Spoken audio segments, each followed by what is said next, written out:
Hello everyone, welcome to our channel Skycom academy.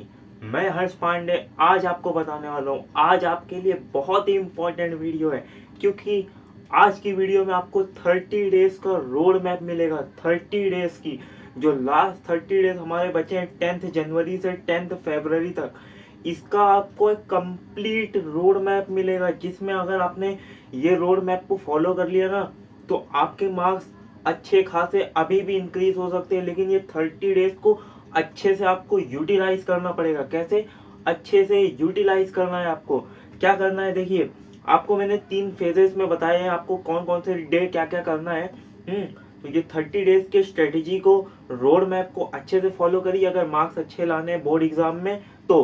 हाँ, तो चलिए शुरू करते हैं ये वीडियो, क्योंकि ये वीडियो उन बच्चों के लिए भी है जो साल भर नहीं पढ़े, लास्ट के 30 डेज में कुछ पढ़ के कुछ मार्क्स लाना चाहते हैं उनके लिए भी है, और जो साल भर पढ़े हैं उनको एक कंप्लीट गाइडेंस चाहिए 30 डेज में अब हम क्या करें, उनके लिए भी ये वीडियो है। ठीक है, तो चलिए शुरू करते हैं ये वीडियो। इस वीडियो में मैंने देखिए बोर्ड एग्जाम लास्ट 30 डेज की स्ट्रेटेजी बताई, कंप्लीट रोड मैप बताया जिसमें 3 फेजेस में आपको क्या क्या करना है क्या क्या नहीं करना है ये सभी पता चलेंगे। ज्यादा करके तो क्या क्या अभी करना है, क्योंकि नहीं करने का कुछ वक्त ही नहीं है, सभी कुछ करना है ये 30 डेज में। तो आइए शुरू करते हैं ये वीडियो। देखिए पहला मैंने फेज 1 में डाला है डे 1 to 15। आपको 1 डे मतलब डे 1 से 15 डेज, ये 15 दिन जो है 10th फेब से लेके 25 तक आई थिंक, इसमें आपको क्या क्या करना चाहिए। ये 15 डेज में आपको टारगेट हाई वेटेज चैप्टर्स, क्या है टारगेट हाई वेटेज चैप्टर्स, वो हाई वेटेज चैप्टर जो मैंने दिया है आपको। हाँ, चाहे साइंस स्ट्रीम हो चाहे कॉमर्स स्ट्रीम हो, 12th का चाहे साइंस स्ट्रीम हो चाहे कॉमर्स स्ट्रीम हो, सभी का सभी को आपको सभी के हाई वेटेज चैप्टर्स को आपको ध्यान देना है, आपको करना है। मैंने एक एक करके चाहे साइंस स्ट्रीम का चारों सब्जेक्ट डाल दिया, फिजिक्स केमिस्ट्री मैथ्स और बायो का। हाँ, और चाहे इकोनॉमिक्स का हो, चाहे मतलब चाहे कॉमर्स स्ट्रीम का हो, economics OCM BK mathematics commerce का, ये सभी के वीडियोस हमारे चैनल पे पड़ गई है। तो इन सभी के अगर हाई वेटेज चैप्टर्स आपने नहीं देखा है तो इन सभी के हाई वेटेज चैप्टर्स को देख लीजिए कि हाई वेटेज चैप्टर्स में आपको कौन कौन से हाई वेटेज चैप्टर्स को टारगेट करना है। हाँ, तो डे 1 से 15 ये 15 दिन में आपको ना पहला हाई वेटेज चैप्टर्स को कंप्लीट करिए। फिर उसके अगले 16 to 25 डेज, उसके अगले 10 डेज में आपको क्या करना है, फिर उसके अगले 10 डेज में आपको पीवाईक्यूज को और पेपर सॉल्विंग करना है, प्रीवियस ईयर क्वेश्चन पेपर्स को सॉल्व करना है। हाँ, क्योंकि प्रीवियस ईयर क्वेश्चन पेपर आपको एक नॉलेज देते हैं। क्या नॉलेज देते हैं? पीवाईक्यूज आपको क्या नॉलेज देते हैं? ये नॉलेज देते हैं अगर आपने पीवाईक्यू सॉल्व किया ना तो आपको एक आइडिया मिलता है, आपको एक वो आइडिया मिलता है कि पेपर को कैसे लिखते हैं, पेपर में कैसे कैसे पॉइंट्स में मार्क्स आते हैं, पेपर का फॉलो अप क्या है, पेपर का पैटर्न क्या है, पेपर का पैटर्न आपको पता चलता है, पेपर के बारे में आपको पता चलता है, पेपर कैसे लिखते हैं ये सब पता चलता है अगर आप पीवाईक्यूज को घर पे बैठ के सॉल्व करते हैं। क्योंकि आप न्यू चैप्टर्स को पढ़ना बंद कर दीजिए, अगर आपका न्यू चैप्टर्स अभी शुरू करने की सोच रहे हैं तो उसको बंद करके आप हाई वेटेज चैप्टर्स और पीवाईक्यूज को सॉल्विंग में लग जाइए, क्योंकि अब लास्ट 30 डेज में आपको न्यू चैप्टर्स को ओपन ही नहीं करना। अगर आप न्यू चैप्टर्स पढ़ने गए ना तो जो ओल्ड चैप्टर्स है वो भी भूलने लग जाओगे, क्योंकि न्यू चैप्टर्स का कंसेप्ट आपको समझने में थोड़ा टाइम लगेगा और अपने पास अभी टाइम ही नहीं है, सिर्फ 30 डेज बचे हमारे बोर्ड एग्जाम के लिए। फिर थर्ड क्या करना है, फेज 3 में आपको डे 26 to 30 क्या क्या करना है। इसमें आपका टारगेट है quick revision and relaxation, revision करिए और रिलैक्सेशन करिए। जो लास्ट के 3 4 या 5 दिन बचेंगे ना तो उसमें आपको क्या करना है, रिवीजन करना है, सिर्फ और सिर्फ रिवीजन करना है। हाँ, और रिलैक्सेशन करना है। क्या क्या करना है, रिवीजन करना है और रिलैक्सेशन करना है, ये दोनों आपको प्रॉपरली करना है। तो आपको फेज 1 में मतलब फेज 1 में day 1 to 15 high weightage chapters को टारगेट करना है। फिर डे 16 to 25 में आपको पीवाईक्यूज एंड पेपर सॉल्विंग करना है। फिर डे 26 to 30 में आपको क्या करना है, आपको करना है रिलैक्सेशन और क्विक रिवीजन। ओके, फिर कुछ टिप्स बताता हूँ आपको, टॉपर की टिप्स बताता हूँ आपको क्या करना है। 70-30 रूल अप्लाई करना है। 70-30 रूल सर क्या होता है, देखो 70-30 रूल में आपको क्या करना है, 70% जो आपका टाइम है ना वो ना उन चैप्टर्स को दीजिए जो आपका पढ़ के हो चुका है। किसको? उन चैप्टर्स को दीजिए जो आपका पढ़ के हो चुका है। और 30% जो 70-30 में 30% है उसको आपको न्यू चैप्टर्स मतलब अगर न्यू चैप्टर आप शुरू करने सोच रहे हो तो उनको सिर्फ 30% दीजिए, मतलब टाइम दीजिए। 30% टाइम न्यू चैप्टर्स को और 70% सबसे हाई परसेंटेज टाइम आप किसको देंगे? ओल्ड चैप्टर्स को, जो आपका पढ़ के हो चुका है। क्योंकि रिवीजन करना बहुत इंपॉर्टेंट है। रिवीजन अगर नहीं करोगे तो उनके कंसेप्ट भी आप भूलते जाओगे। हाँ, फिर आपको क्या करना है? राइटिंग प्रैक्टिस करना है। Don't do only study, please write. Writing practice is very important because if you can't write, you can't write the paper at examination hall. क्यों? क्योंकि मैं बताता हूँ, अगर आपने पेपर लिखने की प्रैक्टिस नहीं की ना तो एग्जामिनेशन हॉल में आपकी वो स्पीड नहीं रहेगी। फिर आप सोचोगे कि फिर आप आके बोलोगे पेपर खत्म होने के बाद, बोलोगे अरे मेरा भाई इतना छूट गया, टाइम नहीं बचा। टाइम क्यों नहीं बचता? क्योंकि आपकी राइटिंग स्पीड नहीं अच्छी है।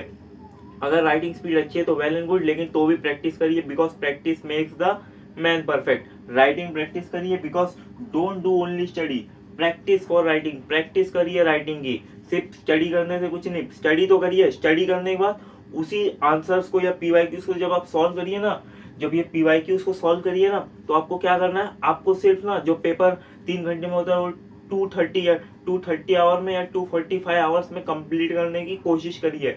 राइटिंग स्पीड बढ़ाइए, राइटिंग प्रैक्टिस घर पे बैठ के करिए। फिर one shot videos, one shot जितने भी हाई वेटेज चैप्टर्स मैंने बताया ना आपको, उन सबको देखिए, उन सबके वन शॉट वीडियोस को देखिए। क्योंकि अगर आपने वन शॉट वीडियोस देख ली ना उन सभी चैप्टर्स की, तो आप थोड़ा बहुत कंसेप्ट या पूरा भी समझ सकते हो कंसेप्ट। और समझ गए तो आपके मार्क्स अच्छे खासे इंक्रीज हो जाएंगे आपके बोर्ड एग्जाम में। जो आप 50% या 60% का सोच रहे हो ना, वो 85 या 90% तक आराम से जा सकता है। तो उस चीज को फोकस करिए। जो जो चैप्टर्स मैंने हाई वेटेज चैप्टर्स बताया ना, चाहे साइंस स्ट्रीम का हो चाहे कॉमर्स स्ट्रीम का हो, सब जाके वीडियोस देखिए। हाँ, उसमें जो जो हाई वेटेज चैप्टर्स हैं उन सभी के वन शॉट वीडियोस देखिए, उन सभी के नोट्स को लिखिए। हाँ, उन सभी के नोट्स को प्रैक्टिस करिए। ठीक है? क्योंकि देखिए फिजिक्स में, मैं साइंस स्ट्रीम का बता देता हूँ। फिजिक्स में आपको डेरिवेशंस, हाँ, न्यूमेरिकल्स को सॉल्व करना है, इन सब की प्रैक्टिस करिए। हाँ, मैथ्स में आपको सेम ये थियरम्स का और किसका, कैलकुलस का, ये सब का प्रैक्टिस करना है। फिर केमिस्ट्री में आपको रिएक्शंस, किसका किसका केमिकल रिएक्शंस और भी एक्सेट्रा चीज, ये सब का आपको ध्यान देना है। और बायोलॉजी में आपको डायग्राम्स का प्रैक्टिस करना है, क्योंकि लेबलिंग वेरी इंपॉर्टेंट। लेबलिंग के मार्क्स हैं तो लेबल को तो पक्का करके जाइए। लेबलिंग, डायग्राम्स, और केमिस्ट्री में रिएक्शंस, फिजिक्स में न्यूमेरिकल डेरिवेशंस, और मैथ्स में थियरम्स, और भी बहुत चीज़ें। तो ये सबको प्रैक्टिस करिए, क्योंकि प्रैक्टिस नहीं करेंगे तो आपका पेपर में जब आपको लिखना आएगा ना तो आप समझ नहीं पाओगे लिखना क्या है। इसलिए प्रैक्टिस करिए, प्रैक्टिस बहुत जरूरी है। फिर अवॉइड डिस्ट्रैक्शन, लास्ट पॉइंट मेरा एकदम हम्बल रिक्वेस्ट है आपसे, एकदम हम्बल रिक्वेस्ट है, अवॉइड डिस्ट्रैक्शंस।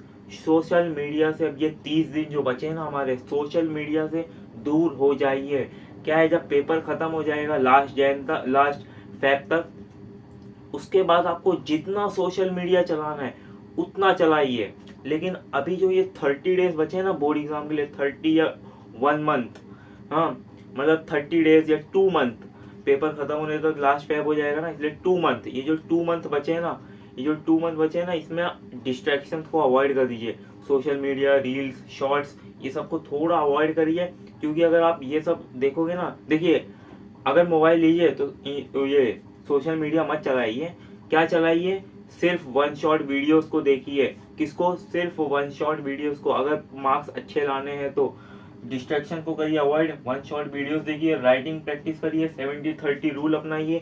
70% ओल्ड चैप्टर्स को दीजिए, 30% न्यू चैप्टर्स को दीजिए। डे 1 to 15 में आपको क्या करना है? हाई वेटेज चैप्टर्स पे टारगेट करना है। फिर डे 16 to 25 में आपको पीवाईक्यूज को सॉल्व करना है। Paper, previous year question paper जितने साल के मिले उतने साल के सॉल्व करिए। फिर डे 26 to 30 में आपको क्विक रिवीजन एंड रिलैक्सेशन करना है। जो भी नोट्स आप बनाए रहोगे ना, चाहे वो कोई भी फॉर्मूला शीट हो या कुछ भी हो, उनके रिविजन आपको करने हैं डे 26 to 30 में। किनके? उनके रिवीजन, जो फॉर्मूला शीट चाहे फिजिक्स की हो, चाहे मैथ्स की हो, चाहे केमिस्ट्री की हो, चाहे वो पीरियोडिक टेबल हो, चाहे और भी कुछ हो, रिएक्शंस हो, इन सबका ना फॉर्मूला, मतलब एक शीट बना लीजिए, एक साथ में लिख लीजिए। चाहे वो मैथ्स का सभी फॉर्मूला हो, चाहे फिजिक्स का सभी फॉर्मूला हो, चाहे केमिस्ट्री के डेरिवेशंस हो, चाहे बायोलॉजी के सारे नाम हो, मतलब सारे डायग्राम्स के नाम हो, ये सबको एक में लेबल करके वो सबका रिवीजन करना है आपको डे 26 to 30 में। और रिलैक्स करना है। ज़्यादा स्ट्रेस मत लीजिए, ज़्यादा स्ट्रेस मत लेना, रिलैक्सेशन करना और रिवीजन करना आराम से। टाइम है डे 16 to 25 में वही PYQ सॉल्व करना है। ये सब आपको करना है इन 30 डेज में। डे 1 to 15 में क्या क्या करना है, डे 16 to 25 में और डे 26 to 30 में कंप्लीट रोड मैप मैंने आपको दे दिया है। डे 1 से लेके डे 30 तक आपको क्या क्या करना है और क्या क्या नहीं करना है। क्या क्या नहीं करना है, सबसे मेन तो आपको ये नहीं करना है, सोशल मीडिया को नहीं चलाना है, ये आपको नहीं करना है। और क्या क्या करना है मैंने सब बता दिया, चाहे वो कुछ भी हो, चाहे डे 1 से 30 तक हो। 70-30 rule, writing practice, one shot videos को देखिए, राइटिंग प्रैक्टिस करिए, 70-30 रूल का इस्तेमाल करिए, सब मैंने बता दिया। और क्या नहीं करना है, डिस्ट्रैक्शंस को अवॉइड करना है, सोशल मीडिया को अवॉइड करना है, उनको समय नहीं देना है। ओके, तो ये वीडियो अगर अच्छी लगी हो तो वीडियो को लाइक कर देना, चैनल पे नए हो तो चैनल को सब्सक्राइब करके बेल नोटिफिकेशन ऑल कर देना और अपने दोस्तों में ये वीडियो शेयर कर देना, क्योंकि उनको भी ये 30 डेज की स्ट्रेटेजी बहुत ही जरूरी है। उनको भी पता चले कि वो क्या गलती कर रहे हैं, बोर्ड एग्जाम आने वाला है, पढ़ाई करना बहुत जरूरी है, तो उनको भी ये वीडियो भेज देना। ठीक है, तो मिलते हैं जल्दी नेक्स्ट वीडियो में, नेक्स्ट लेक्चर वीडियो में या कोई अनदर इंफॉर्मेटिव वीडियो में। तब तक के लिए इस चैनल को सब्सक्राइब कर लीजिए। मिलते हैं जल्दी नेक्स्ट वीडियो में, तब तक के लिए बाय बाय, जय हिंद, जय भारत। वीडियो को लाइक, सब्सक्राइब, शेयर करना मत भूलना। बाय।